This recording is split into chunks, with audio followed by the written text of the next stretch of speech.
and welcome back to another monthly update video from the team behind Victoria 3. My name is Sanna, I'm part of the community team for Victoria, and in this month's video we're going to focus on some of the more visual and information-packed aspects of the game. Let's start by getting an overview of UX. The UX, it stands for the user experience. It's how you interact with the game and how you feel when you play the game.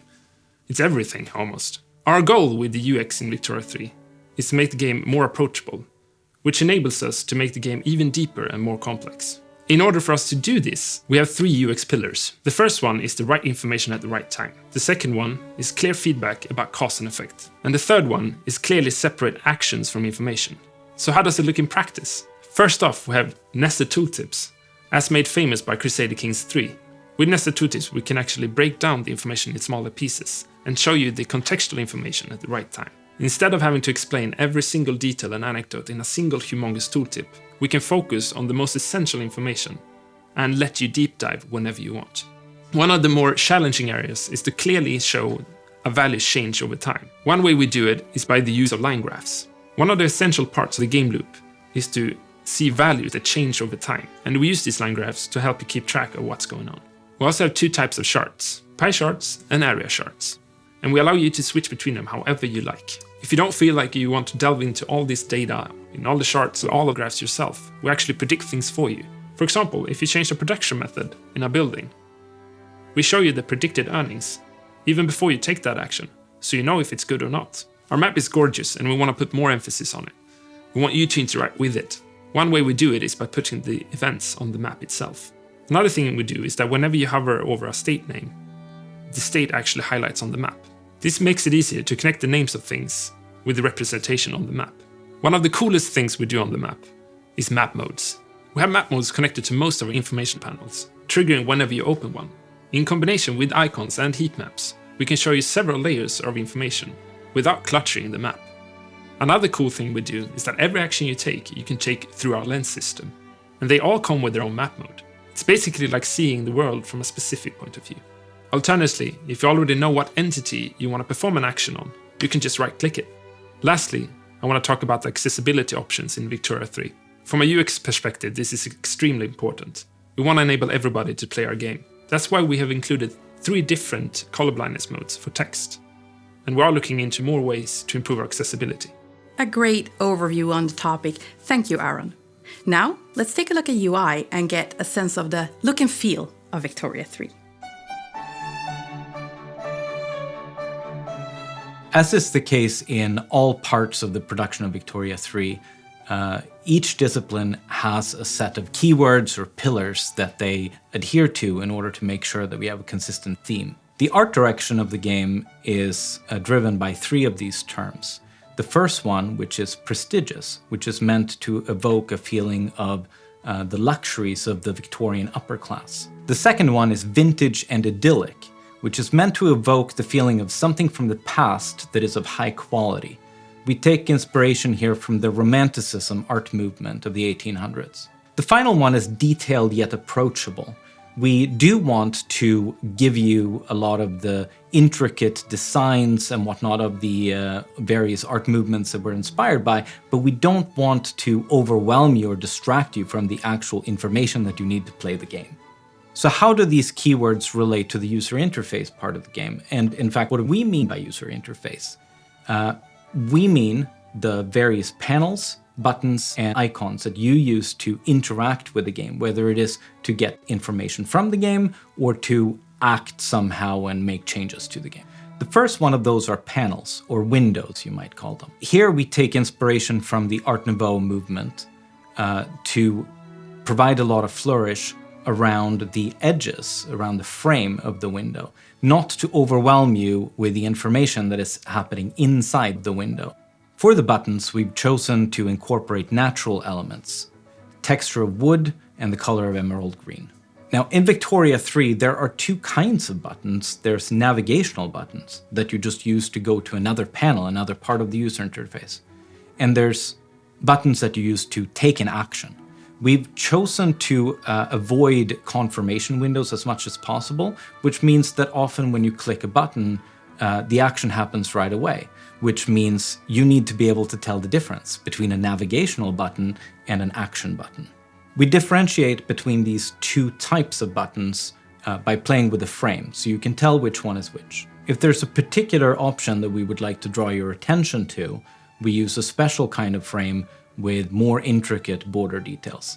The final part of the user interface are icons, which are omnipresent throughout the game and used to visualize certain states or things that we want to draw your attention to, or just representations of game mechanics. The level of detail used for these icons can vary for various reasons. Buildings and goods are very intricate, very detailed. They're like mini illustrations that are meant to set the mood for you. And we can do this because they are representations of actual objects in the game. Event types, on the other hand, are a lot more abstract. So for example, a protest type of event, we use a hand holding a megaphone. Technology icons, on the other hand, can go either way. They can either be very concrete, like a stick of dynamite, or they can be more abstract, like the concept of academia. In either case, of course, we have to come up with a visual representation of this, which is concrete to you, which can sometimes be a little tricky. This is something we found out firsthand when trying to figure out a way to represent the professions that are in the game with icons. What we ended up choosing there was to go with the tools of the trade. So machinists, for example, we represent with an icon of a wrench, while servicemen we represent by a pair of shiny boots. Speaking of servicemen, one icon that appears in the game in many different contexts and sizes is the icon for battalions. This is one of many icons that we also have available as text icons, such that they can appear in text in tooltips, for example. However, they can also appear in much larger formats inside panels or as indicators elsewhere in the UI or even on the map. To ensure that these icons are recognizable and readable to the player at many different sizes, we work with simple parameters, such as a few chosen colors and very clean silhouettes. We also color code these smaller icons to make it clear if they denote, for example, a positive or negative connotation. Each interest group has a unique color to their icon. That same color also appears in pie charts and line graphs to make you recognize it not only by the icon, but also by the color it uses. Finally, one additional area where we use illustrations to convey meaning is in the tutorial. Here we found that instead of trying to represent certain more complex concepts with big paragraphs of text, it was better communicated visually. However, the infographic format that's commonly used today is very clean and modern looking, and we didn't feel that this fit for this game. Instead, we've taken inspiration from Victorian newspapers and blueprint illustrations to compose a new style that is more suitable, that both teaches you these concepts in an efficient way without breaking your immersion. The user interface is the part of the game that you're going to be spending the most amount of time with. So we wanted to take that opportunity to really let you immerse yourself in the Victorian era. Vintage and idyllic indeed. Now, our next topic is journal entries. Journal entries are the primary vehicle for delivering narrative content in Victoria 3. They are very diverse and can cover a wide variety of historical and period-inspired situations.